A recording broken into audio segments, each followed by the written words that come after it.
பிறந்தவளும் சென்றலோடு நடந்தவளும் தென்முதுகை விட்டெழுந்து சந்தனத்தின் புதுமணத்தில் தொய்ந்தவளும் எந்தையும் தாயும் மகிழ்ந்து கொடாவி சிந்தை இனித்திடச் சிறந்தவளும் எந்த நாளைய சைக்கும் நற்றமிழ் நங்காய் வாழி.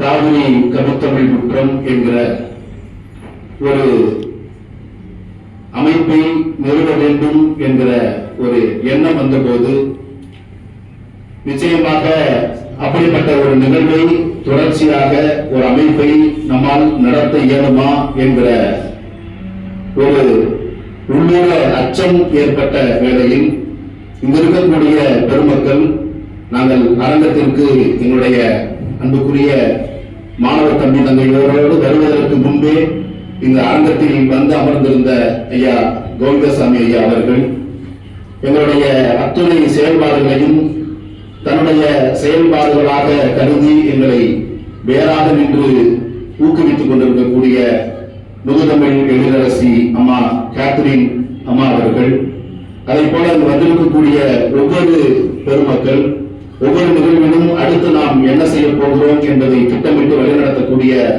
அண்ணன் சபி அவர்கள், இந்த அழைப்பை ஒரு முகநூல் அழைப்பை கூட ஏற்றுக்கொண்டு அல்லது ஒரு பயணத்தின் வழியாக அனுப்பப்பட்ட அழைப்பை ஏற்றுக்கொண்டு இந்த நிகழ்வில் பங்கெடுத்து அந்த நிகழ்வை இளையோருக்கு கொண்டு சேர்க்க வேண்டும் என்ற ஒரு மகிழ்வோடு வந்திருக்கக்கூடிய மரியாதைக்குரிய ஐயா தலைமை ஆசிரியர் பெருந்தகை அவர்கள், தோழர் சேதுமாதவன் ஐயா அவர்கள், அன்புக்குரிய சகோதரர் ஸ்ரீராம் அவர்கள், இப்படி பல இலக்கிய அமைப்புகளோடு நிச்சயமாக இணைந்து இந்த அமைப்புகளாக இயங்கிக் கொண்டிருக்கக்கூடிய பொதுமக்கள் எல்லாம் நமக்கு துணை செய்வார்கள் என்ற நம்பிக்கை இருந்தது. அந்த நம்பிக்கையை தொடர்ந்து இந்த 3 மாதங்களாக பல்வேறு நிகழ்வுகள் 3 நிகழ்வுகளிலுமே நாங்கள் அதை செலுத்திக் இருக்கிறோம். வரவேற்புரையாற்றிய எங்களுடைய துறையினுடைய பேராசிரியர் அண்ணன் நல்லமுத்து அவர்கள் குறிப்பிடுகிற போது ஒரு கருத்தை குறிப்பிட்டார்கள். இன்று கவிக்கோ அப்துல் ரஹ்மானை பற்றி திருச்சிராப்பள்ளியில் ஒரு மேடையில் நின்று நான் பேசுகிறேன் என்று சொன்னால் அதற்கு முழு காரணம் என்னுடைய ஆய்வு நெறியாளர் போட்டுதற்குரிய ஐயா முனைவர் ஜோசப் சகராஜ் ஐயா அவர்கள். அவர்கள் எனக்கு கொடுத்த சுதந்திரம், அவர்கள் எனக்கு கொடுத்த வாய்ப்பு, துணிந்து இந்த தலைப்பை செய்து நான் இயற்கை முடித்துவிட்டு முதுகலை தமிழுக்கு வருகிற போது அதன் பிறகு முனைவப்பட்ட ஆய்வை மேற்கொள்கிற போது ஆய்வியல் நிறைய படிப்பு படிக்காமல் நேரடியாக முனைவப்பட்டை பதிவு செய்கிற போது தைரியமாக ஒரு புது கவிதை, அதிலும் அயலக கவிதைகள் குறித்த ஒரு ஆய்விலே ஈடுபடுகிற போது அதை எனக்கு வலிமையாக ஏற்படுத்திக் கொடுத்தவர் ஐயா அவர். தொடர்ந்து செய்யுங்கள், அந்த துறையில் உங்களால் செய்ய முடியும் என்று.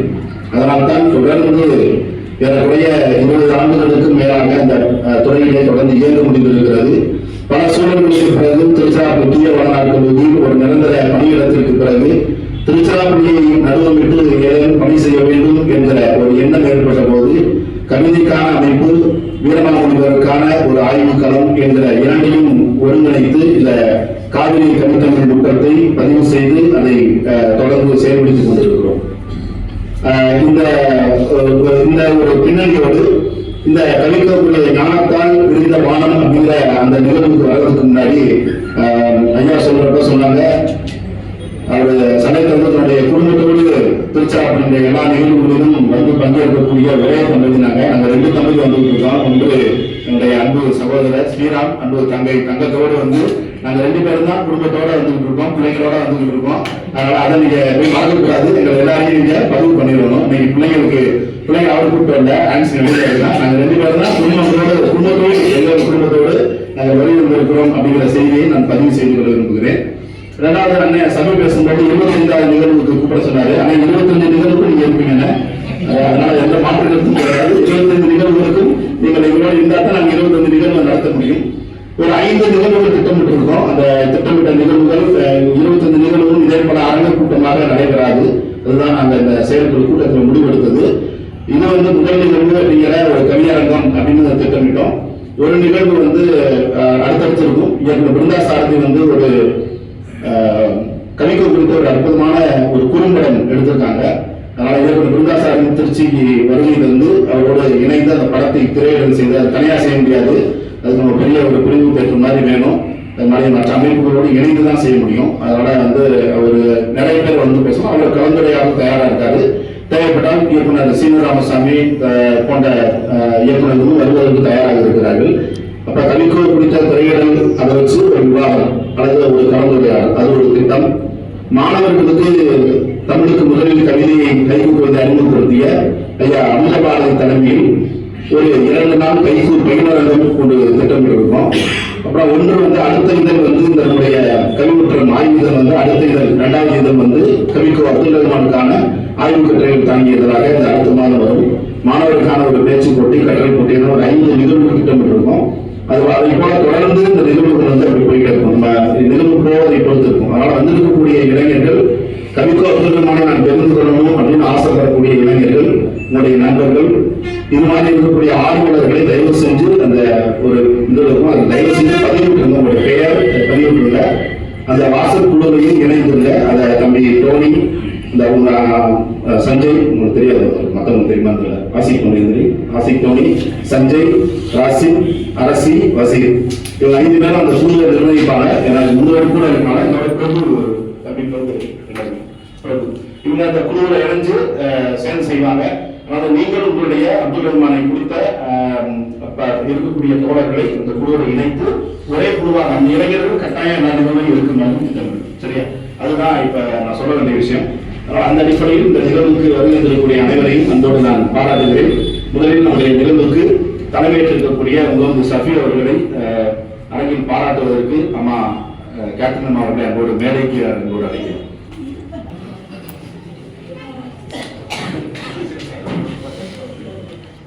சார் சார் அப்படியே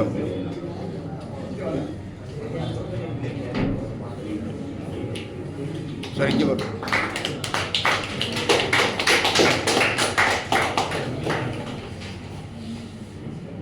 சகோதரர் காலேஜ் பாஷா அவர்களுக்கு அம்மா அவர்கள் 3 பேருக்கு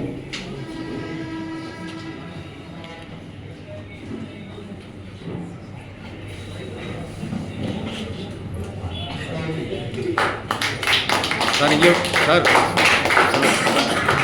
தம்பி இங்கே பாருங்க. தொடர்ந்து நல்லமுத்து அவர்களுக்கு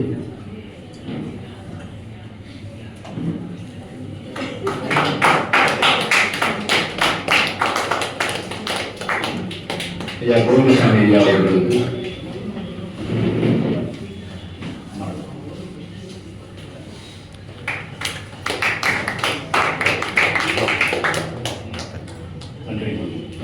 தொடர்ந்து கவிஞர்களை அன்போடு மேடை கிடைக்கிறோம். அவர்களுக்கு வந்து என்னுடைய ஆய்வு நெறியாளர் ஜோசப் சகாராச்சாரியா அவர்கள் அன்போடு